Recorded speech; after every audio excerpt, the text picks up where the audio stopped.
Welcome to Raghavan naturopathy. आज बात करेंगे किडनी में पानी भर जाना, हाइड्रोनेफ्रोसिस बोलते हैं इसको। एक हाइड्रोनेफ्रोसिस होता है पॉलीसिस्टिक किडनी डिजीज, उसमें मल्टीपल सिस्ट होता है। ये जन्मजात है, ये बहुत रेयर है, कॉमन नहीं है। ये प्रायः नेपाल में लोगों को ज़्यादा होता है, प्लस यहाँ पर भी कुछ पॉपुलेशन में ये चीज़ होता है। ये जेनेटिक डिजीज़ है, उसको पॉलीसिस्टिक किडनी डिजीज बोलते हैं। कुछ लोगों को समझ में नहीं आया होगा किडनी में सूजन किसको कहते हैं। देखिए, ये किडनी है, किडनी से ये जो यूरेटर आता है, ये यूरेटर है। किडनी से नीचे से किडनी से पानी जब निकल के यूरेटर के थ्रू पेशाब में आता है, तो ये जो यूरेटर जाम हो जाता है, ये जो किडनी का जो यूरेटर आया है, ये जाम हो जाने की वजह से इसमें पानी भर जाता है। इसी को सूजन बोलते हैं। किडनी में सूजन होना इसी को कहा जाता है। इसका जो हम लोग नेचुरोपैथी में इलाज करते हैं, ये बीमारी ठीक नहीं होगा, लेकिन इसको रोका जा सकता है आगे बढ़ने से। जैसे ये किडनी फेलियर की तरफ प्रोग्रेस ना हो, उसको रोका जा सकता है बाय नेचुरोपैथिक ट्रीटमेंट जो हम लोग करते हैं। अभी बात कर रहे हैं हम लोग का जो कि ऑब्स्ट्रक्शन की वजह से हाइड्रोनेफ्रोसिस हो जाता है। उसमें एक है स्टोन, किसी किडनी में स्टोन बना, स्टोन से आपका यूरेटर जाम हो गया और फिर पानी भर गया किडनी में। दूसरा होता है जो यूवी जंक्शन होता है, जो यूरेटर का जो जंक्शन होता है ब्लैडर के पास, वहाँ पर टेढ़ा हो जाता है। इसके वजह से भी बैक फ्लो बढ़ जाता है और हाइड्रोनेफ्रोसिस दोनों किडनी में उसमें हो जाता है। किसी में यूनिलेटरल, किसी में बायलेटरल, लेकिन ज़्यादातर बायलेटरल होता है ये। तो ये तो दो टाइप का वजह से हो सकता है। उसी में बाद में इन्फेक्शन हो जाता है, तो उसको पाइलोनेफ्राइटिस बोलते हैं, पस जमा हो जाता है।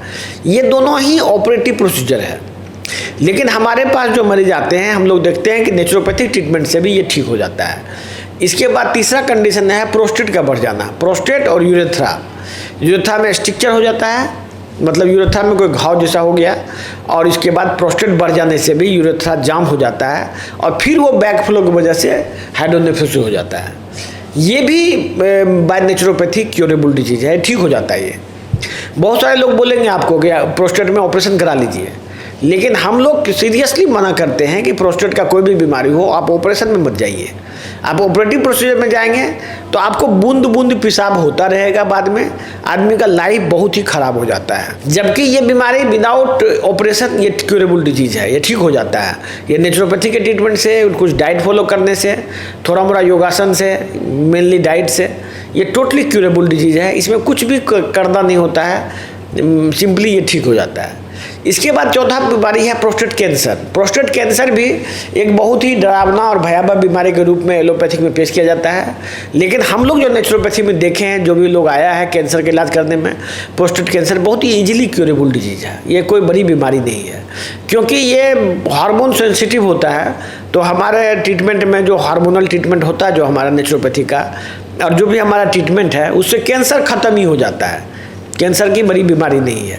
इसीलिए यदि किसी को भी किडनी का कोई भी ऑब्स्ट्रक्शन है या उसकी वजह से किडनी फूल गया है, पानी भर गया है, तो उसमें पहला ट्राई आप नेचुरोपैथी में कीजिए। नेचुरोपैथी में बोल दिया जाए कि नहीं ऑपरेशन कराइए, तब ये ऑपरेशन कराइए। नहीं तो बहुत लोगों का फालतू का ऑपरेशन होते हुए हम लोग दिन रात देखते हैं। ऑपरेशन हो जाता है, इसके बाद किडनी डैमेज हो जाता है, फिर किडनी फेलियर हो जाता है। तो उस सबसे बचिए।